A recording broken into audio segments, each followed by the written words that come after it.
Disclaimer. This story contains mature themes intended for adult viewers. Viewer discretion is advised. The first thing I noticed wasn't the smoke rising from the grill. It was the way his eyes found mine through it, steady, unhurried, almost daring me to look away.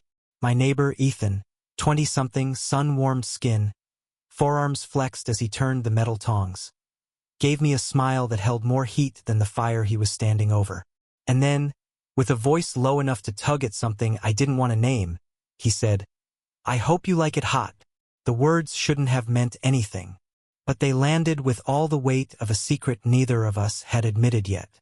I felt it then, the invisible pull between us, the kind that builds quietly, slowly, over weeks of stolen glances at the mailbox, late-night conversations across balconies, moments too brief to be innocent and too warm to forget.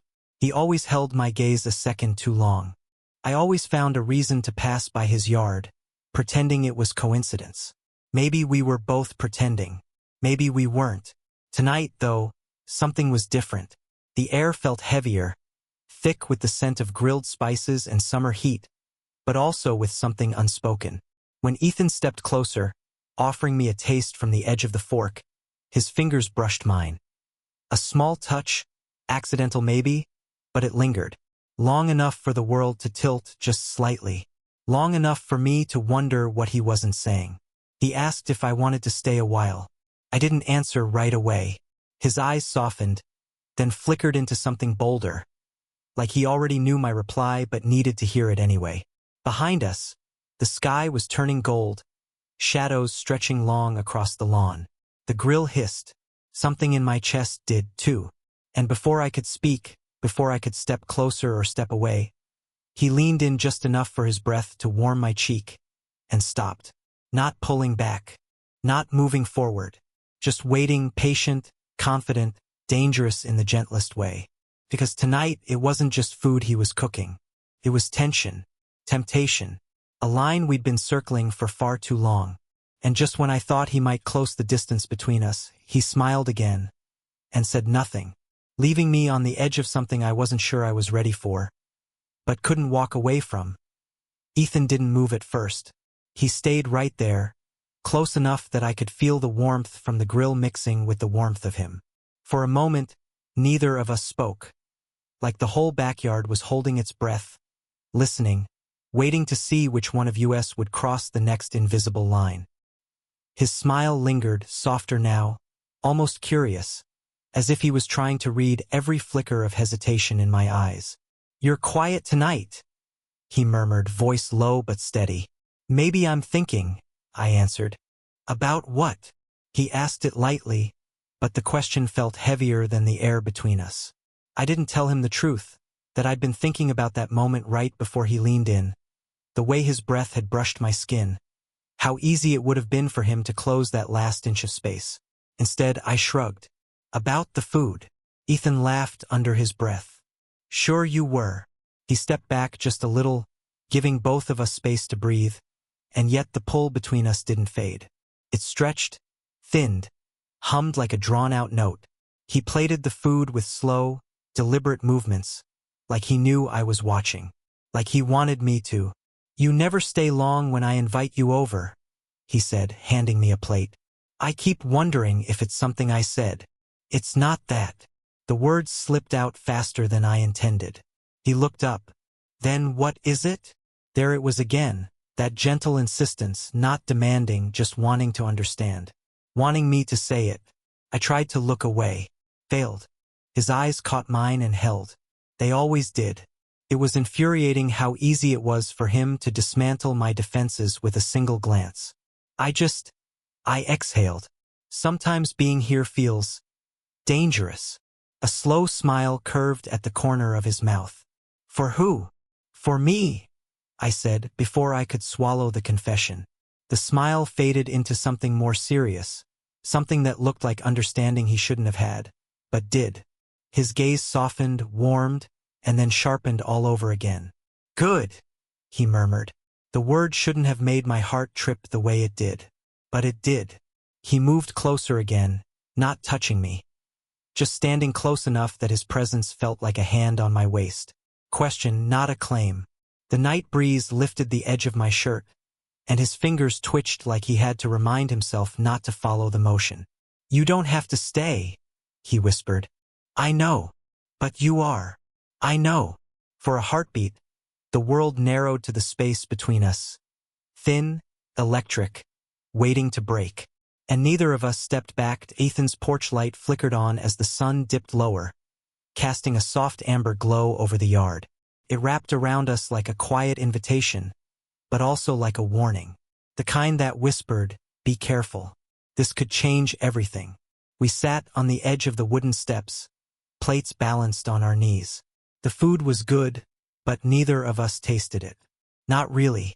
Every small movement felt amplified. The brush of his sleeve against my arm, the way our knees almost touched, how he kept glancing at me as if trying to catch something unguarded in my expression. He finally broke the silence. You ever think about what you avoid? I stiffened a little. What makes you think I'm avoiding anything? Because, he said softly, I know the look. What look? The one that says you want to come closer, and the one right after it that says you shouldn't. My breath caught. I didn't deny it, maybe because I couldn't, maybe because I was tired of pretending I didn't feel the way the air changed when he inched closer, or how my pulse jumped when his hand rested an inch from mine. I didn't think it was that obvious, I murmured. It's only obvious, he said, eyes steady. To someone who feels the same. The words settled between us like sparks falling onto dry grass. For a moment, I let myself imagine it. Leaning in, letting my forehead touch his for a heartbeat, letting all the tension finally break. But the thought alone was enough to make my chest tighten. Wanting something was one thing, losing control to it was another. I'm not complicated, he said, looking toward the darkening yard. But I am dealing with things. Stuff I don't want to drag someone into. There it was, the wall I'd sensed long before tonight. The reason he always stopped just short of giving in. What kind of things? I asked. He shook his head gently. The kind I'll tell you someday. Just not yet. His honesty made the distance between us feel sharper, more fragile. I reached for my drink, and my fingers grazed his hand. A tiny, accidental touch. But he froze the second it happened.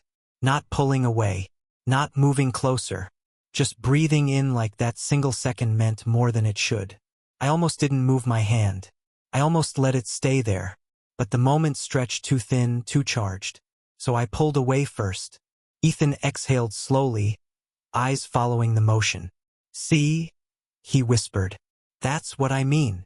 And God, the worst part was, he was right. We weren't afraid of wanting each other. We were afraid of what would happen if we stopped holding back. The night had deepened around us, settling into a quiet so complete it felt intentional, as if the world itself were stepping back, giving us room to make a mistake we'd never be able to take back. The cicadas hummed somewhere in the dark. The porch light buzzed once, then steadied. And Ethan didn't look away. His eyes held mine like he'd spent too long pretending not to notice the way I watched him, the way I breathed around him, the way my whole chest tightened whenever he stood too close. There was no more pretending tonight. The air between us was too charged, too fragile, too alive. He shifted, just slightly, turning his body toward me. His knee brushed mine this time. Not accidentally, not casually, but slowly, deliberately. The kind of touch that wasn't really a touch at all, just warmth meeting warmth. But it felt like someone had lit a fuse under my ribs. Can I ask you something? He whispered. My throat tightened. You can try. He exhaled a soft, shaky laugh, the first break in his composure all night. Why do you always pull back right when I think you're about to let me in? I swallowed, pulse stumbling. Because you do the same thing. His breath hitched barely, but enough. He looked down at our almost touching knees, then back up with a softness that cut deeper than heat ever could. Maybe I'm just scared, he admitted. That word, scared, coming from him hit me harder than any confession of desire could have.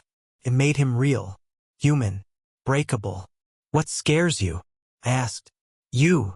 The word slipped out of him like he'd been holding it too long. It landed like a whisper against my skin. Not accusing. Not dramatic. Just true. Too true.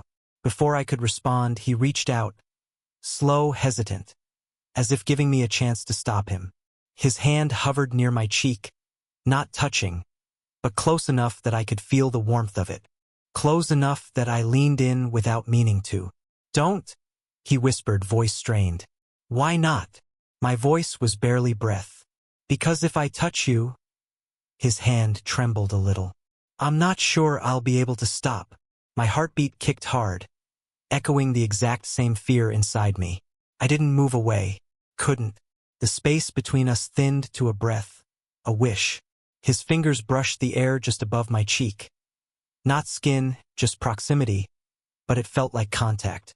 Real, searing, impossible to ignore. I closed my eyes. He inhaled sharply, and then he pulled his hand back. Not far. Just enough to leave the air humming with everything we almost did. Ethan, I whispered. His voice came back rough, low, undone. Yeah. I don't want you to stop. The silence that followed was the hottest thing that had passed between us yet. Thick, trembling, on the edge of something neither of us could name without crossing it. And right there, with his forehead almost touching mine and his breath breaking against the night air, we both knew. The next move would change everything. The moment hung between us so delicately it could have shattered with a single breath. And maybe that's why neither of us dared to move at first. Because we knew that if the night gave us even an inch, we would take all of it. A breeze swept through the yard, cool and tender, lifting the loose strands of my hair. Ethan's eyes flickered to them, then to my lips, then back to my eyes like he was trying to steady himself, and failing. The porch light glowed warmer, softer, as though dimming itself for what was about to happen. Then, a drop of rain. It hit the wooden step between us, tiny but unmistakable. Ethan looked up at the sky, then back at me, a quiet smile curving his mouth. Guess the night's not done with us yet. The drizzle grew, faint at first, then fuller, warm summer rain that didn't chase us inside but pulled us inexplicably closer. The air smelled like wet earth and something like surrender. My shirt dampened slowly, clinging lightly to my skin, and his breath caught at the sight. Not in hunger, but in awe. We should get inside, I whispered. We should, he agreed, though neither of us moved. Instead, he reached for my hand. Not hesitantly this time, but like he had made a choice.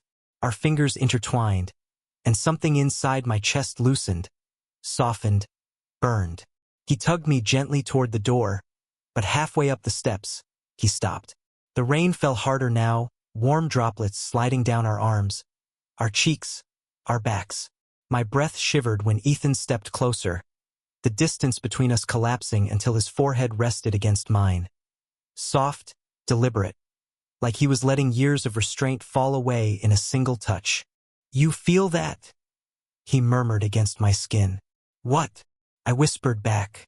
How quiet everything gets. Right before you ruin me. My breath melted into his. Not a kiss, not yet. But the kind of closeness that made my whole body tremble with the weight of what was coming. His hand lifted to my jaw, thumb brushing rain from my cheek, slow enough to feel like a confession. I leaned into the touch without thinking. His other hand settled at my waist, steady, warm, grounding. And the way he held me said more than any whispered want ever could. When he finally pulled me against him, it wasn't rushed. It was a surrender, a letting go, our bodies fitting together like the answer to a question we'd been asking in silence for weeks. His breath deepened. Mine followed. His lips hovered just above mine, rain dripping from his eyelashes. And for a heartbeat our mouths touched without touching. A ghost of contact that felt more intimate than any kiss I'd ever had. Then he exhaled, shaky, undone. And I felt it. His restraint breaking, his need softening into something tender and overwhelming. He kissed me, slow, deep, rain warmed and trembling. Not hungry, starved. Not forceful, fragile. Every part of him spoke through it. The nights he held back, the moments he almost reached for me, the secrets he didn't know how to share. My hands slid up his shoulders, feeling the shiver that ran through him, and his breath caught against my mouth like he'd been waiting for this exact second to breathe again. The kiss deepened just slightly, bodies drawing closer, heat rising between wet clothes and warm skin. His fingers curled at the back of my neck, mine tangled in his damp shirt, and our bodies spoke the words neither of us could say.